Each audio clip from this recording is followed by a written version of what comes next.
माँ साहब, अभी सुना ना आपने परी भाभी ने क्या कहा? एडमिशन फॉर्म की बात भी आपसे छुपाने के लिए बोल रही थी वो तो।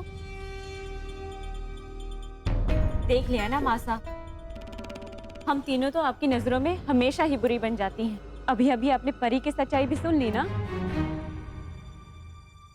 एक मिनट जाए माँ साहब, अगर परी सत्तू का एडमिशन कॉलेज में करवाना चाहती है तो उसने ये बात हम सबसे छुपा के रखी। हमारी तो छोड़ो, आपसे भी छुपा के रखी। बस बस,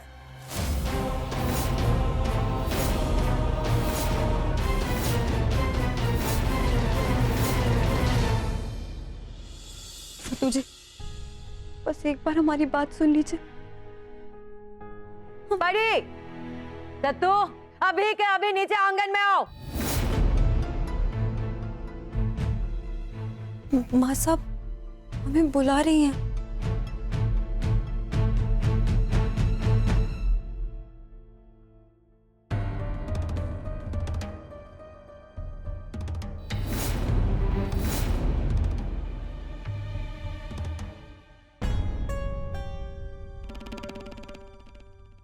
ये क्या है?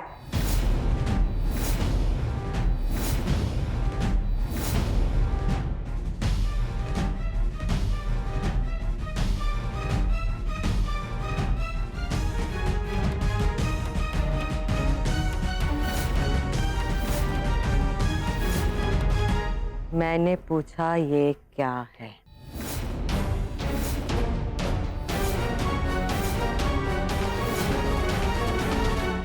माँ साहब हम सब समझाते हैं आपको। ये कोई जरूरत नहीं।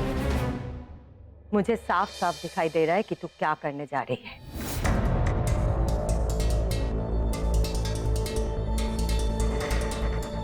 मेरे सत्तू की अधूरी पढ़ाई पूरे करने का तूने जो फैसला लिया है, मुझे बहुत खुशी है।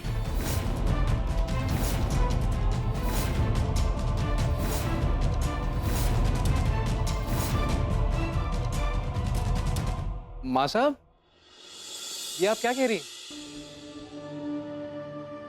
माँ साहब, सत्तू अब इस उम्र में पढ़ाई करेगा?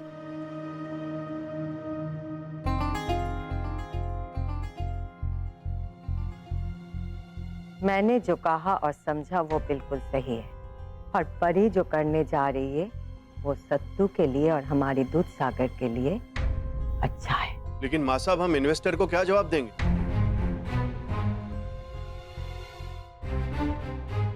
इन्वेस्टर हमसे पूछेंगे तो हम ये कहेंगे कि हमारे भाई को इस उम्र में पढ़ने का शौक चढ़ा है, इसलिए आप 2-3 साल वेट कीजिए।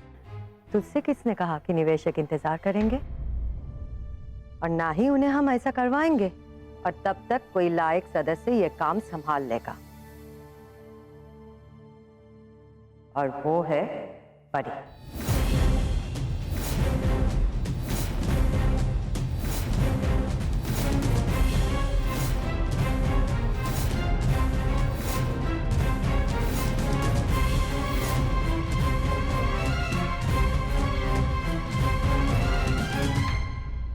तुझ पर मुझे पूरा भरोसा है परी।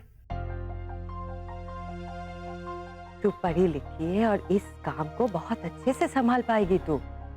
और अगर कोई जरूरत पड़े तो सत्तू बेटा तो है ही।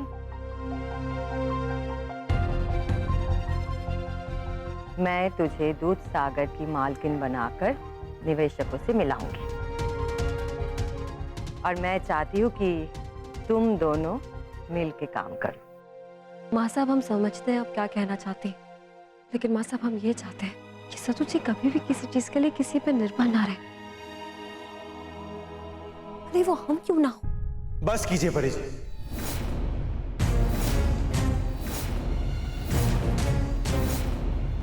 पहले ही बहुत जगहसाई करा चुकी हैं आप हमारी। पर सत्तू बेटा, माफ कीजिएगा माँ साहब, हम इस बारे में कोई भी बात नहीं करना चाहते। रहने दीजिए माँ साहब, हमें भी कुछ नहीं करना है। हो गया? और भी कुछ? और कुछ नहीं सत्तू जी, बस हम ये चाहते हैं कि अपनी आगे की पढ़ाई आप पूरी करें, और फिर जो आप चाहते हैं वो हम करेंगे। कंपनी में आपकी जगह लेंगे, इन्वेस्टर से मिलेंगे। पूरी मंजूर है? नहीं।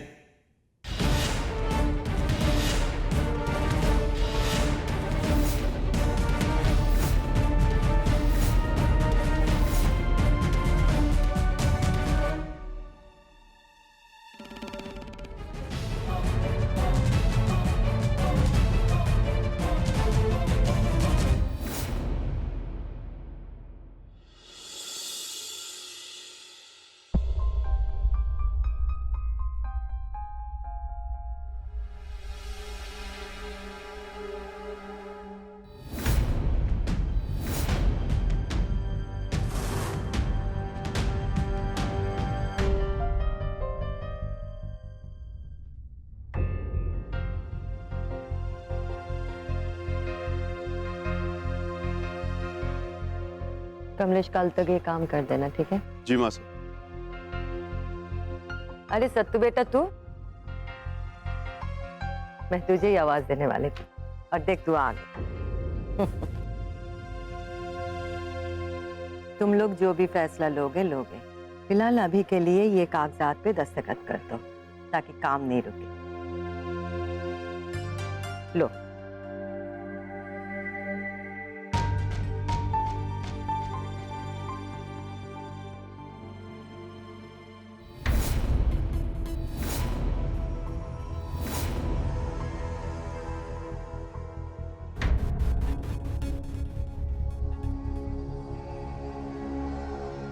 तू पूछेगा नहीं इस कागज में क्या लिखा है? कोई बात नहीं, मैं बता दे।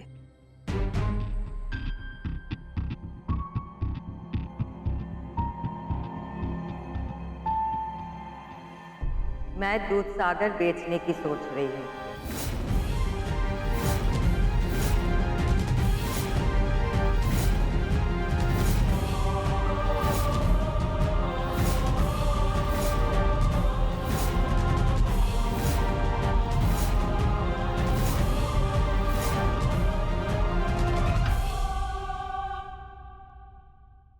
लेकिन माँ साहब, आप ऐसा क्यों कह रही?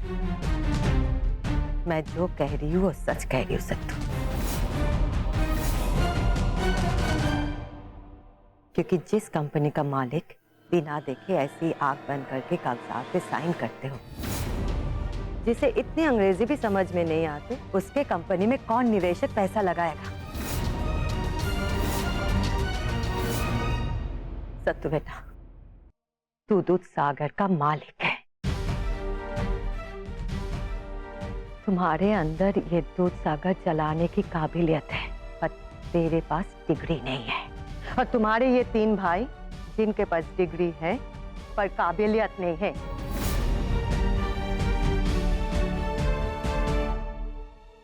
तेरे सिवा ये कंपनी चला नहीं सकते।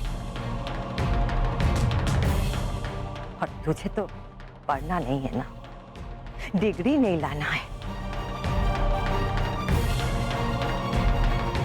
इसीलिए मजबूरन मुझे ये फैसला लेना पड़ा।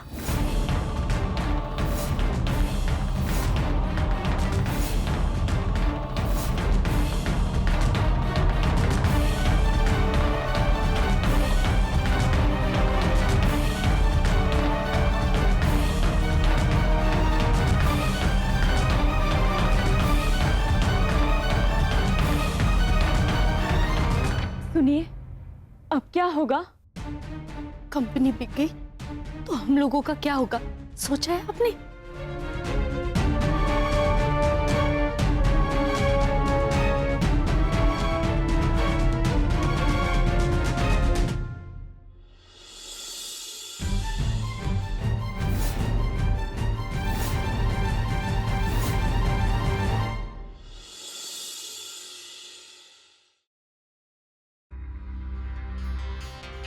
मतलब अगर सत्तू जी पढ़े लिखे नहीं हैं, तो काम परी संभालेगी। आप लोग क्या इतने सालों से चने बेच रहे थे जो एक फैक्ट्री नहीं संभाल पाओगे? और वो बड़े भैया, उनके मुंह से तो एक शब्द नहीं निकला। अरे आखिर कहते तो हम क्या कहते, थे तो हम उस मीटिंग में, और इस बार इन्वेस्टर को कन्विंस नहीं कर पाए।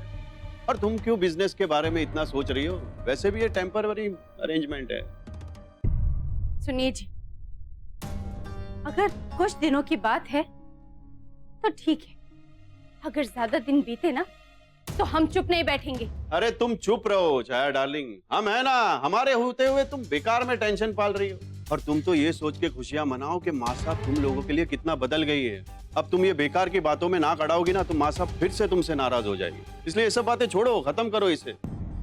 तुम बस हमें एक अच्छी सी प्यारी सी स्माइल दे दो। हाँ, ये वाली।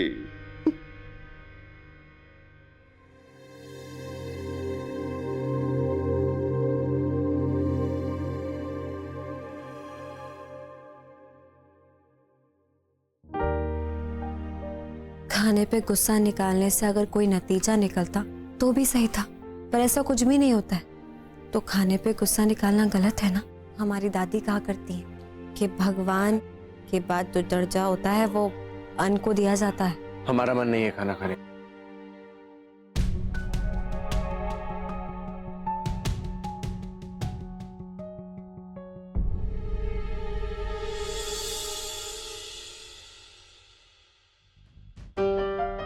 बस एक बार हमारी बात सुन लीजिए।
साहब आप अभी तक नहीं सोई?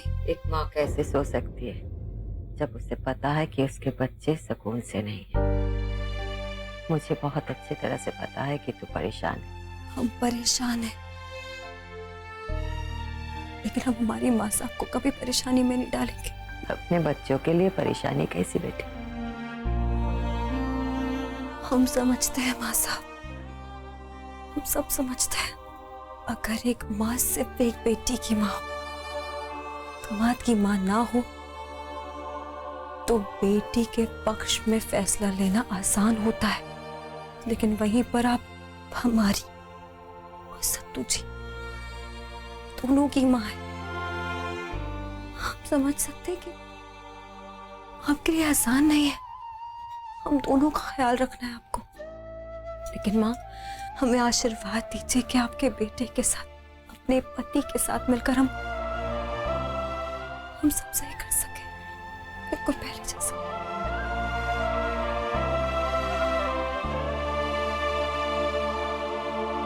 माँ के तौर पे भी और सास के तौर पे भी मुझे तुझ पर गर्व है बेटी।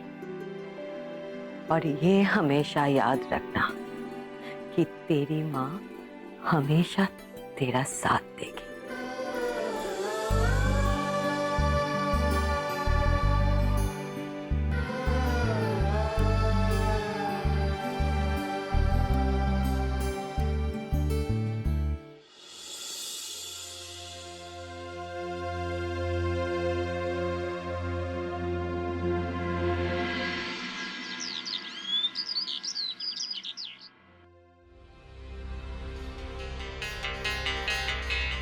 क्या कर रही हो तुम तीनों? हमने कई दिनों से ना नए गहने नहीं खरीदे थे, तो सोचा कि ज्वेलरी डिजाइनर को घर पर ही बुला ले। माँ साहब, ये अंजलि जी हैं, ये भी गोमती नगर में ही रहती हैं। एक मिनट, मुझे अपनी बहुओं से कुछ बात करनी है। तुम तीनों जरा मेरे साथ बाहर आओ।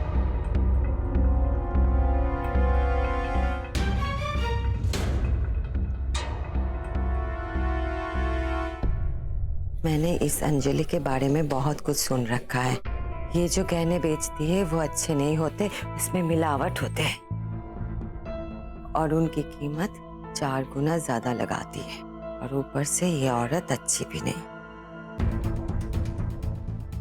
घर घर जाके घर की बात बाहर करती है। तुम तीनों मुझसे पैसे ले लो और बाजार जाके अपनी पसंद के गहने खरीद लो, ठीक है? नहीं नहीं माँ साहब, बाजार में इस तरह के स्टाइल के गहने नहीं मिलेंगे। देखिए ना माँ साहब, आपने ही हमसे कहा था ना कि हम आपसे झूठ नहीं बोलें, आपको सब कुछ सच सच बता दें। तो देखिए, हम अपने हिस्से के 2 लाख रुपए एडवांस के तौर पे इस्तेमाल कर रहे हैं, लेकिन अगर आप पैसे दे देंगी तो फिर हम एक साथ ही सारी पेमेंट कर देंगे। पर माँ साहब, आप फिक्र मत कीजिए, हमारे घर की कोई भी बात इधर से उधर नहीं होगी। हाँ माँ साहब, बिल्कुल नहीं होगी।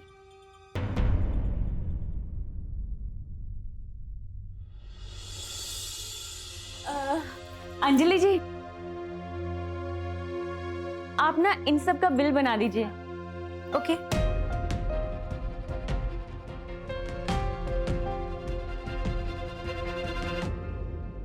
आपके टोटल परचेज का बिल है 12 लाख रुपए।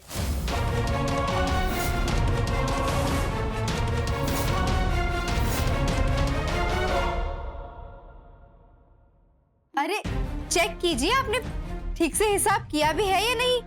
क्योंकि हम इतने महंगे में ये नहीं लेंगे। माँ साहब, आपने वकील साहब को बुलाया था? हाँ चलिए, वो आ गए। ठीक है, चलो। अंजलि जी, हम फिर कभी आपको बुला लेंगे। आज अपना सामान समेटिए और जाइए।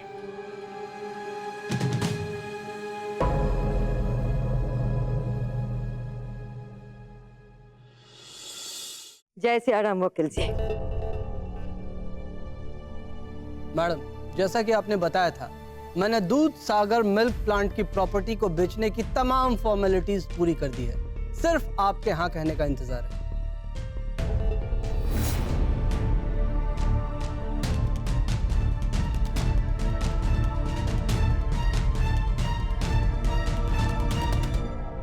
ऐसे ही टाइम पास करने के लिए बुलाया था आप लोगों ने मुझे?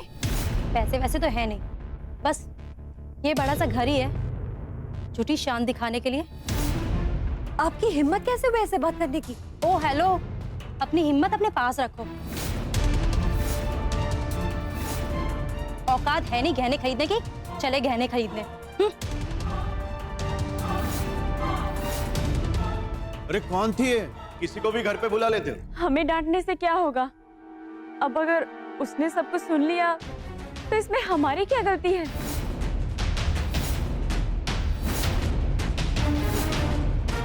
अरे अगर घर की बात बाहर गई तो बड़ी बदनामी होगी। इन्हीं चीजों से बचाने के लिए मैंने तुम लोगों को कहा था, बताया था कि ये औरत सही नहीं है। अब ये औरत बाहर जाकर हमारी घर की बात बाहर करेगी। माँ साहब, हमें माफ कर दीजिए। माँ साहब, हमें कंपनी को इस तरह से नहीं बेचना चाहिए। हाँ माँ साहब, बड़े भैया बिल्कुल सही कह रहे हैं। मैंने सब बात कर ली है। मेरे पास दूध सागर को बेचने के अलावा और कोई उपाय नहीं है। नहीं बिकेगा दूध सागर।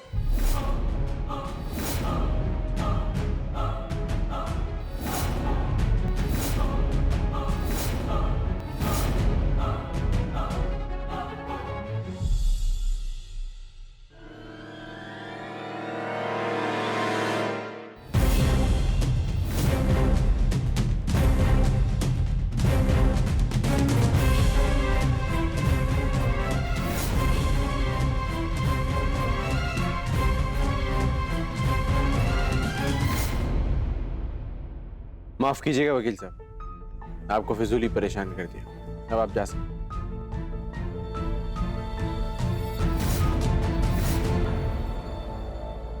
कागज तो तूने फाड़ दिया सत्तू, पर ये सोचा है कि अब क्या होगा, कैसे बचाएगा तो दूधसागर को।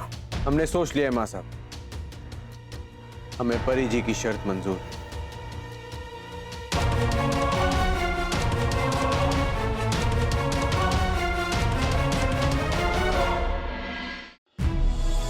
और आज से आने वाले 3 सालों में परी जी दूधसागर की डायरेक्टर रहेंगी।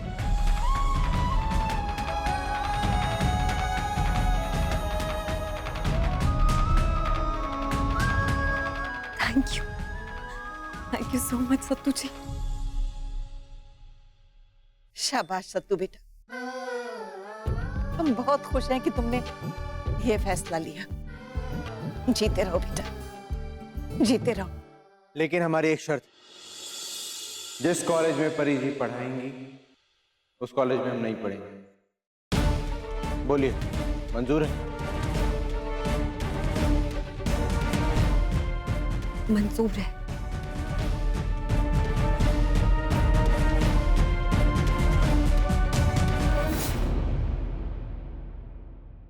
माँ साहब, आपने देखा, सत्तू जी मान गए, वो फिर से पढ़ाई करेंगे। बस अब मैं जल्दी से कॉलेज का पता लगवाती हूँ।